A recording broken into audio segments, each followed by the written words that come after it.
Assalamualaikum warahmatullahi wabarakatuh. Perkenalkan, nama saya Yuni Jufri, NIM 122650079. Pada kesempatan kali ini, saya akan memaparkan materi mengenai strategi pengujian. Langsung saja, ada 3 pokok pembahasan utama yang akan dipaparkan.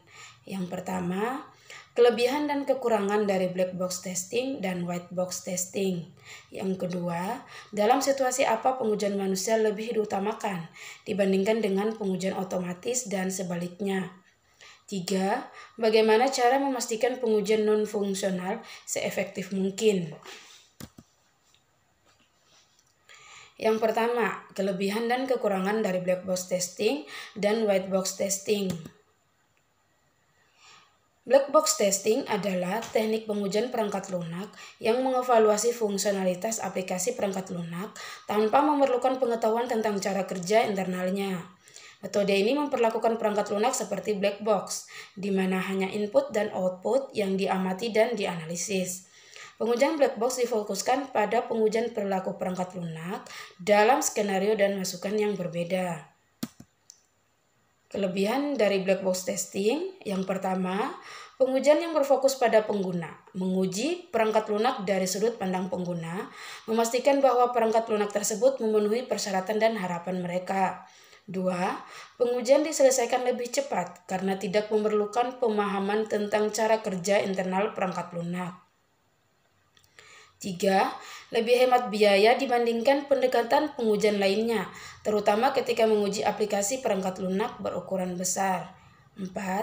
Keahlian teknis yang diperlukan lebih sedikit, yang berarti hal ini dapat dilakukan oleh lebih banyak penguji. 5. Simulasi skenario dan masukan dunia nyata yang lebih baik, sehingga lebih efektif dalam mengidentifikasi masalah yang mungkin timbul dalam penggunaan sebenarnya.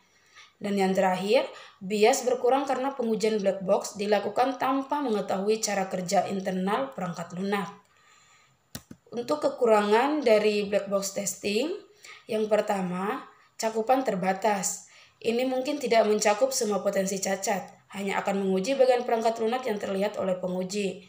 2. Kurangnya wawasan teknis. Penguji mungkin tidak memiliki wawasan teknis yang diperlukan untuk mengidentifikasi jenis cacat tertentu.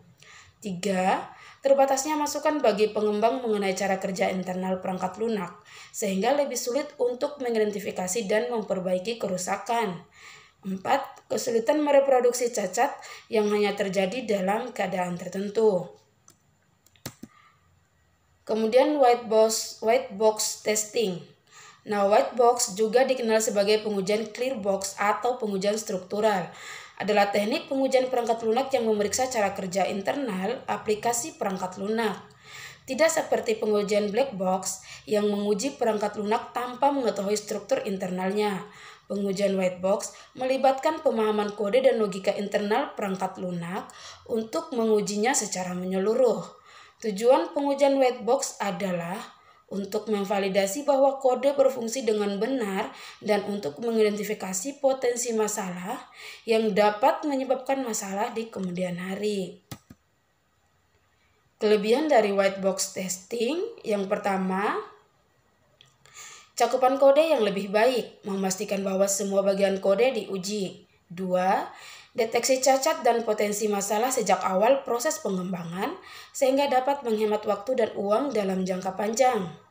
3. Kualitas kode yang ditingkatkan memastikan kinerja dan keandalannya dioptimalkan. 4. Peningkatan keamanan dan tunjangan untuk remediasi tepat waktu. 5. Kolaborasi yang lebih baik antara pengembang dan penguji yang dapat membantu meningkatkan komunikasi dan memastikan bahwa semua pemangku kepentingan mempunyai pemahaman yang sama. Dan yang terakhir, pengujian hemat biaya dalam jangka panjang dengan mengurangi kemungkinan cacat dan masalah lainnya secara keseluruhan.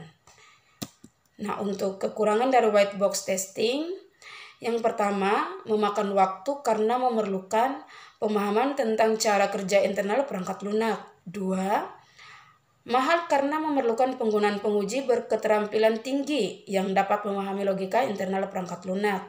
3. Cakupan terbatas mungkin tidak mencakup seluruh potensi cacat. 4.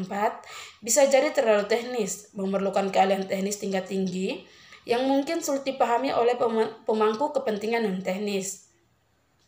Dan yang terakhir, risiko pengujian yang berlebihan. Ada risiko menghabiskan terlalu banyak waktu untuk pengujian dan tidak cukup waktu untuk pengembangan. Lanjut ke pembahasan yang kedua. Dalam situasi apa pengujian manusia lebih diutamakan dibandingkan dengan pengujian otomatis dan sebaliknya? Nah, di sini pengujian manusia dan pengujian otomatis. Pengujian manusia atau pengujian manual adalah proses menjalankan pengujian satu persatu secara berurutan. Insinyur QA melakukan pengujian ini tanpa skrip pengujian apapun. Semua laporan juga dibuat secara manual tanpa alat otomatisasi apapun. Insinyur QA perlu memastikan bahwa semua fitur berfungsi sebagai disebut dalam persyaratan.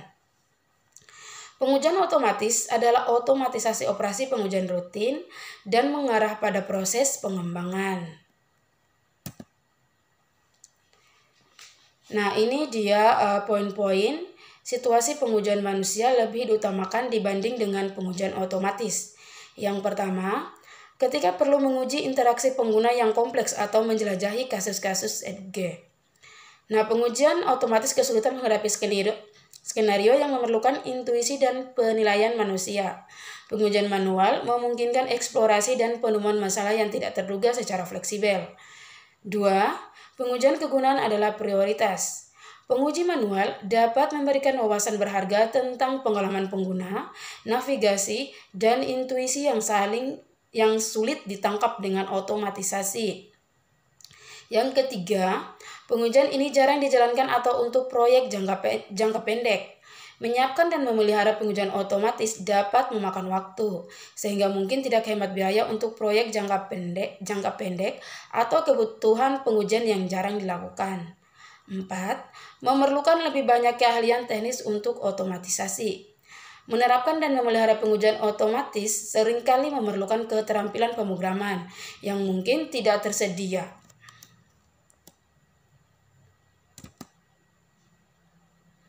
Kemudian, untuk situasi pengujian otomatis lebih diutamakan dibanding dengan pengujian manusia. Yang pertama, akan membantu jika sering menjalankan pengujian berulang. Pengujian otomatis ideal untuk tugas seperti pengujian regresi yang mengharuskan Anda memastikan fungsionalitas yang ada tetap utuh setelah perubahan. Pengujian otomatis jauh lebih cepat dan efisien dibandingkan pengujian manual untuk tugas yang berulang. 2. Memiliki banyak sekali pengujian yang harus dilakukan. Pengujian otomatis memungkinkan Anda membuat dan menjalankan ratusan bahkan ribuan pengujian secara bersamaan yang tidak mungkin dilakukan secara manual. Dengan demikian, pengujian otomatis membantu mencapai cakupan pengujian yang lebih luas dengan lebih cepat. 3. Konsistensi dan akurasi sangat penting. Nah, pengujian otomatis mengikuti skrip yang sama setiap saat, sehingga menghilangkan kesalahan manusia dan memastikan hasil yang konsisten. 4. Memiliki sumber daya pengujian yang terbatas. Pengujian otomatis dapat membebaskan pengujian manual Anda untuk fokus pada pengujian eksplorasi yang lebih kompleks yang mengutamakan penilaian manusia. 5. Menginginkan masukan yang lebih cepat. Pengujian otomatis dapat dijalankan dalam semalam atau sesuai permintaan, memberikan masukan cepat mengenai perubahan dan regresi kode.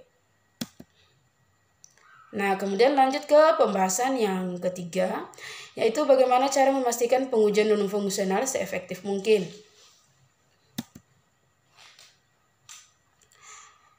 Pengujian non-fungsional adalah jenis pengujian perangkat lunak yang memverifikasi aspek non-fungsional produk seperti kinerja, stabilitas, dan kegunaan.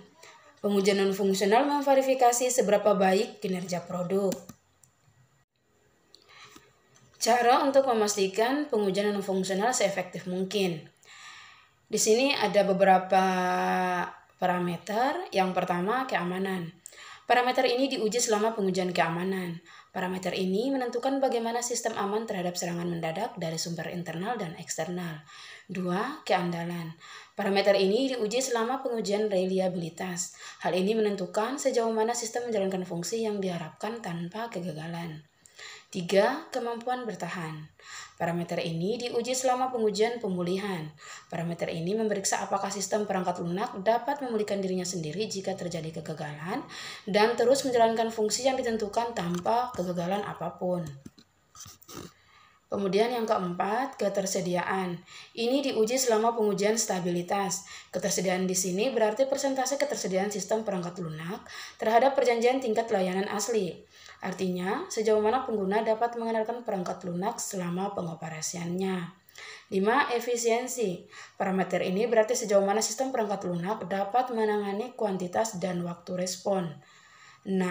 Integritas. Parameter ini mengukur seberapa tinggi kualitas kode sumber ketika diteruskan ke QA. 7. Kegunaan. Ini diuji dalam pengujian kegunaan. Parameter ini berarti seberapa mudah sistem dapat digunakan dari sudut pandang pengguna.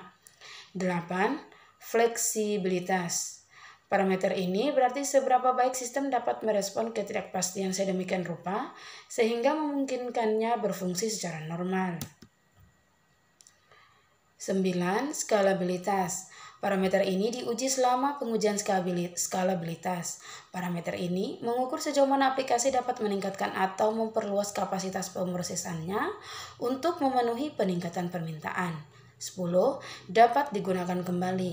Ini berarti berapa banyak aset yang ada yang dapat digunakan kembali dalam beberapa bentuk dalam proses pengembangan produk perangkat lunak atau dalam aplikasi lain. 11. Interoperabilitas. Parameter ini diuji selama pengujian interoperabilitas. Ini memeriksa apakah aplikasi berinteraksi dengan baik dengan komponennya atau aplikasi atau perangkat lunak lain. 2. Portabilitas. Parameter ini memeriksa kemudahan perpindahan perangkat lunak dari satu lingkungan ke lingkungan lainnya. Baiklah. Itu saja yang dapat saya paparkan. Lebih dan kurangnya mohon dimaafkan. Dan saya akhiri dengan ucapan wabillahi taufiq wal hidayah. Wassalamualaikum warahmatullahi wabarakatuh.